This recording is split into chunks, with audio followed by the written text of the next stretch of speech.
Pat కమిన్సన్ SRH టీంలోకి మళ్ళీ join కాబోతున్నారు. 25th April ఆర్ఆర్తో జరిగిపోయే మ్యాచ్లో ప్యాట్ కమిన్సన్ ఆడే ఛాన్సెస్ ఎక్కువగా ఉన్నాయి. ప్యాట్ కమిన్సన్ టీంలోకి జాయిన్ అయితే మరి కెప్టెన్సీ ఎవరు? ఇషాన్ కిషన్ ఆల్రెడీ కెప్టెన్గా కంటిన్యూ చేస్తున్నాడు, టీంని మంచిగా లీడ్ చేస్తున్నాడు.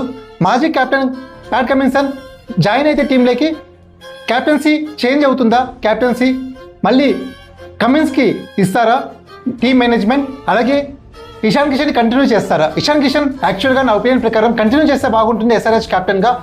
ఎస్ఆర్హెచ్ 7 మ్యాచెస్ ఆడాయి, 4 మ్యాచెస్ గెలిచాయి. ఇషాన్ కిషన్ మంచిగా లీడ్ చేస్తున్నాడు, బౌలర్స్ని చేంజ్ చేస్తూ ప్లేయింగ్ కండిషన్ అర్థం చేసుకుంటూ విన్నింగ్స్లో అతను కీ రోల్ ప్లే చేస్తున్నాడు. సో ఇషాన్ కిషన్ కెప్టెన్గా అలాగే కంటిన్యూ చేస్తే బాగుంటుంది. మీరేమనుకుంటారు? ప్యాట్ కమిన్సన్ మళ్ళీ టీంలోకి బ్యాక్ అయితే ప్యాట్ కమిన్సన్ కెప్టెన్సీ చేయాలా, లేకుంటే ఇషాన్ కిషన్ అలాగే కెప్టెన్గా కంటిన్యూ అవ్వాలా? మీ ఒపీనియన్ కమెంట్స్ మెన్షన్ చేయండి. అలాగే ఈ వీడియోని లైక్ చేయండి. మరిన్ని క్రికెట్ అభ్యాస్ కోసం సబ్స్క్రైబ్ చేసుకోండి. Thank you.